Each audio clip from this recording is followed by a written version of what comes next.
위하여 오시었네. 내 모든 죄 다 사하시고 죽음에서 부활하신 나의 구세주, 살아계신 주, 나의 참된 소망, 걱정 근심 전혀 없네. 사랑의 주내 갈 길 인도하니 내 모든 삶의 기쁨 늘 충만하네.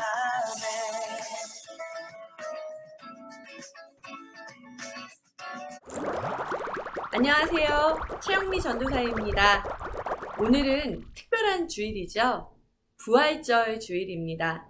원래라면 우리가 교회에 모여서 부활절 찬양 발표도 할 거고 맛있는 식사도 같이 하면서 참 즐거운 시간을 보낼 것 같은데 아쉬워요. 그쵸?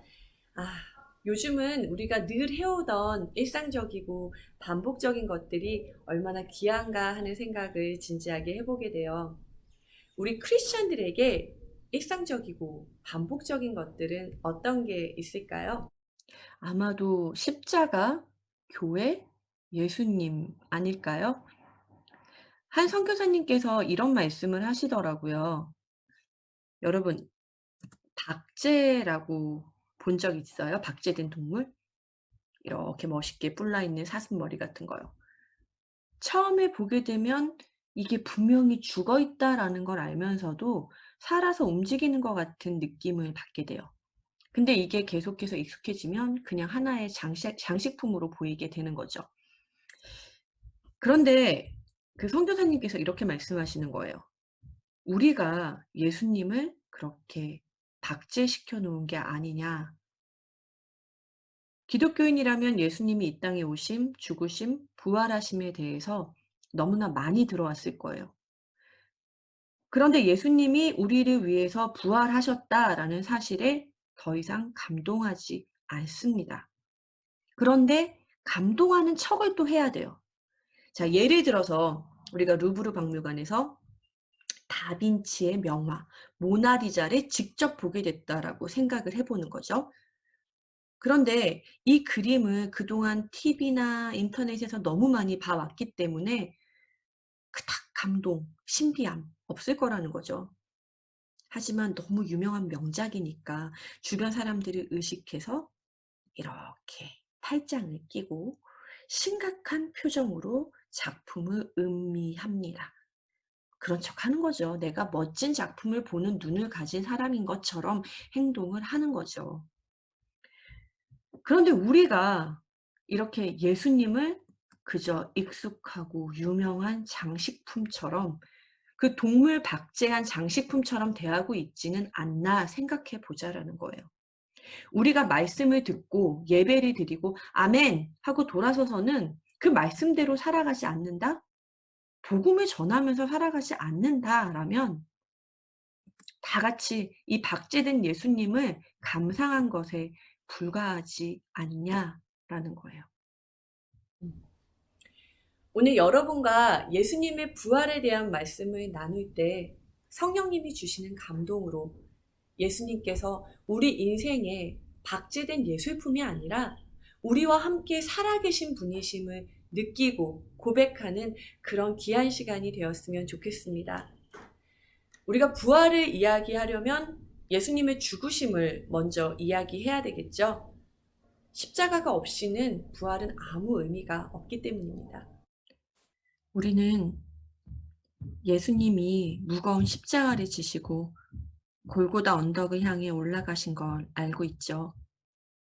그리고 골고다 언덕에서 못 박혀서 십자가에서 돌아가셨습니다.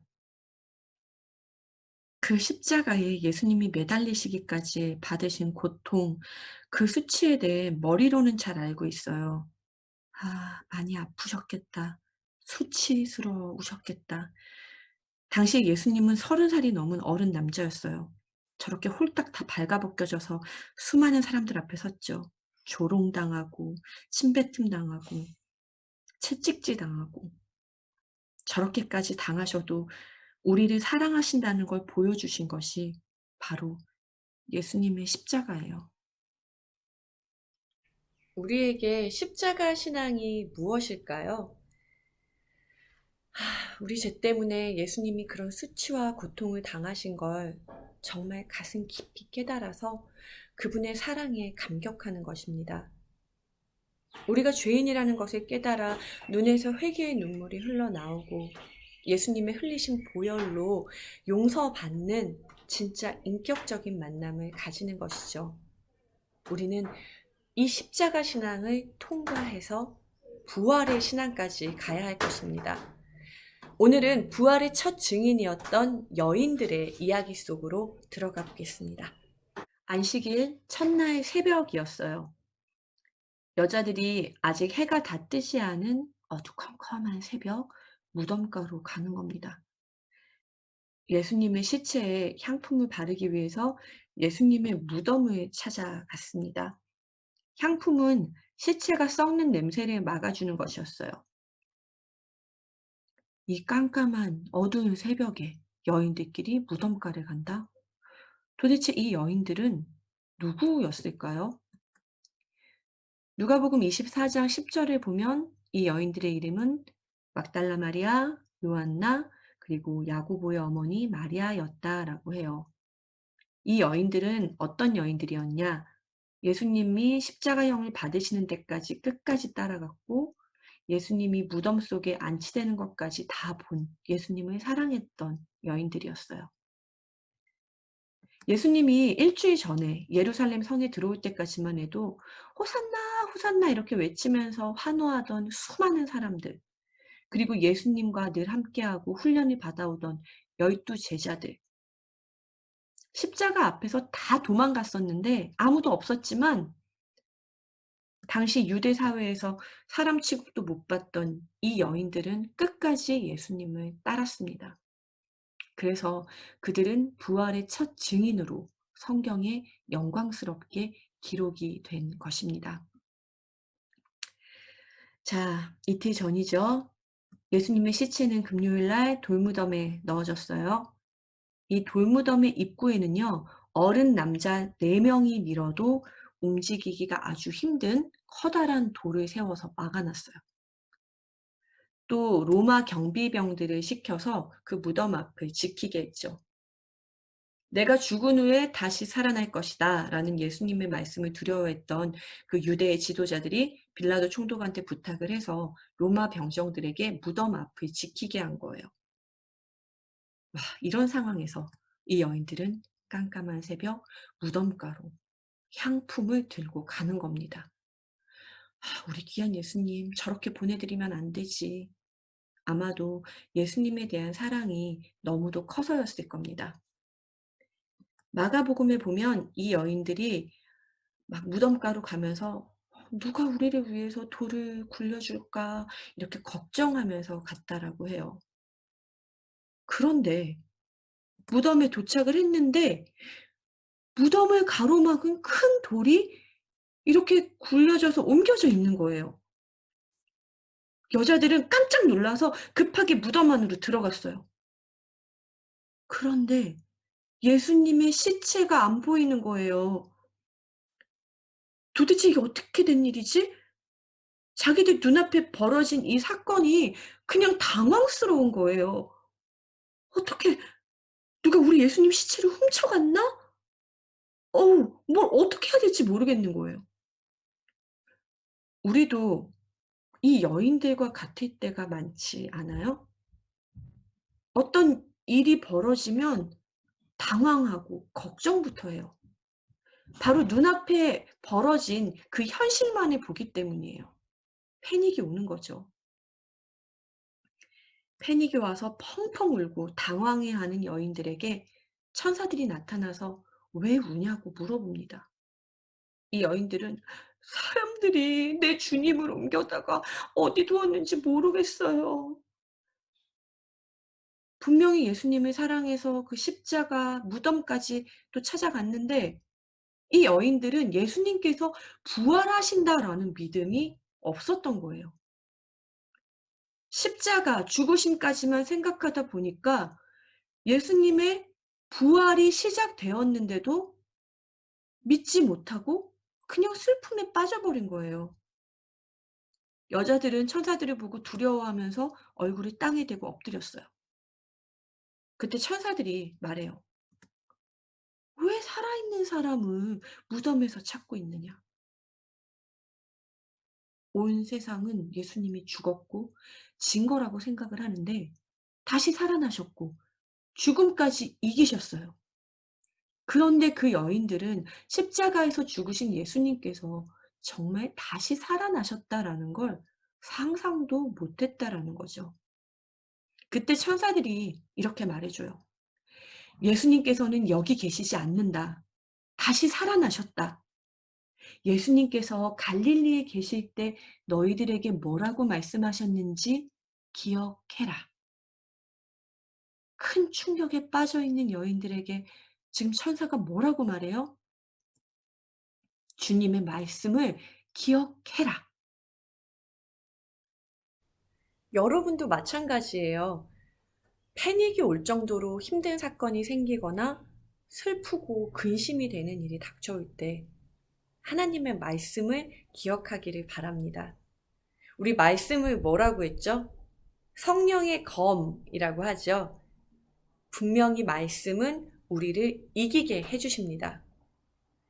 예수님이 갈릴리에서 분명히 여러 번 부활하실 거다라고 말씀을 해주셨었죠. 그런데 다 잊어버렸던 거예요. 우리는 연약해서 말씀을 다 잊어버리고 믿지 못해도 천사들이 통해서 말씀해 주셨던 것처럼 성령님께서 우리에게 말씀을 기억나게 해주세요. 천사들의 말을 들은 여자들은 그제서야 십자가에 못 박히고 3일 만에 살아날 거라고 말씀하셨었어. 그제서야 예수님의 말씀이 기억이 난 거예요. 드디어 말씀을 통해 기억이 났고 지금 이 상황이 예수님의 부활이 일어난 것이라는 걸 깨닫게 된 거죠. 예수님의 부활을 믿게 된 거예요. 여자들은 두근두근 떨리는 마음과 큰 기쁨으로 빨리 그 무덤을 떠나서 제자들에게 이 소식을 전하기 위해 달려갔다라고 해요. 부활을 알게 되니까 두려워하던 게 슬픈 마음이 다 변해서 기쁨이 되는 거였어요. 무덤에 갈 때까지는 걱정에 휩싸여 있었고 무덤 앞에서는 울고 있던 이 여인들이 예수님이 다시 살아나셨다라는 걸 알게 되니까 큰 기쁨이 흘러 넘쳐서 무덤을 빨리 떠나서 달려가는 거예요. 이 기쁜 소식을 전하기 위해서요. 그때 갑자기 달려가던 이 여인들 앞에 예수님이 나타나셨어요. 평안하냐? 라고 인사해 주셨죠. 여자들은 너무 감격스러워서 예수님 앞에 엎드려서 경배했어요. 그런데요, 예수님의 제자들은 예수님께서 부활하셨다라는 얘기를 듣고 이거 택도 없는 소리. 무슨 어처구니 없는 말이야. 안 믿었다라고 해요. 부활에 대한 믿음을 거부했다라는 거죠. 여러분, 이런 제자들의 모습에서 우리의 모습을 한번 돌아봤으면 좋겠어요. 우리는 이 제자들과 과연 다를까요? 아주 어릴 때부터 교회를 다녔어요. 그리고 너무 많이 들어왔어요. 종려 주일에는 팜트리 흔들면서 호산나 할 거고 부활절에는 도마가 예수님 손바닥이랑 옆구리 한번 슥 찔러 넣겠지? 다 안다. 지겹다. 그래서 더 이상 십자가 부활 그런 게 나에게 어떠한 감동도 오지 않는다. 혹시 우리는 그런 상태가 아닐까요? 살아계신 예수님을 정말로 믿고 있는 걸까요? 죽었다가 다시 살아나신 부활하신 예수님을 우리는 믿고 있는 걸까요? 여러분, 예수님은 성경책 속에 박제된 작품 속에 죽어 있는 분이 아니에요. 예수님은 다시 살아나셔서 지금도 우리와 함께하고 계세요. 주님의 부활이 왜 중요할까요? 다시 살아나셨으니까 우리랑 함께 계신다라는 거죠. 우리와 함께 걸어가 주시고 우리에게 힘을 주시고 우리에게 능력을 주세요. 주님이 부활하셔서 살아계신다라는 걸 믿으니까 우리는 기도할 때도 예배 드릴 때도 감격이 있고 이 마음이 뜨거워지는 거예요. 만약에 우리가 예수님을 생각할 때 아무런 감동도 기쁨도 없다라면 우리의 신앙은 처음에 말씀드렸던 것처럼 박제된 그 장식품에 불과할 것입니다. 겉으로는 살아있는 것처럼 보일지 몰라도 사실은 죽어있는 박제된 장식품일 뿐이라는 거죠. 오늘 여러분의 아침이 살아계신 예수님 때문에 큰 기쁨이 넘치고 가슴이 뜨거워지기를 소망합니다. 우리의 신앙이 살아있는 신앙이 될 수 있도록 주님께 간구하는 시간을 가졌으면 좋겠습니다. 기도하겠습니다. 사랑하는 예수님, 우리를 사랑하셔서 대신 죽어주시고 또다시 살아나 주셔서 감사합니다. 지금도 살아서 역사하시는 우리 예수님을 믿는 그 힘으로 이 세상 어떠한 것도 이겨낼 수 있는 우리 모두가 되게 해 주시옵소서. 우리 모두가 예수님의 부활의 증인으로 살아갈 수 있도록 도와주시옵소서. 예수님의 이름으로 기도합니다. 아멘.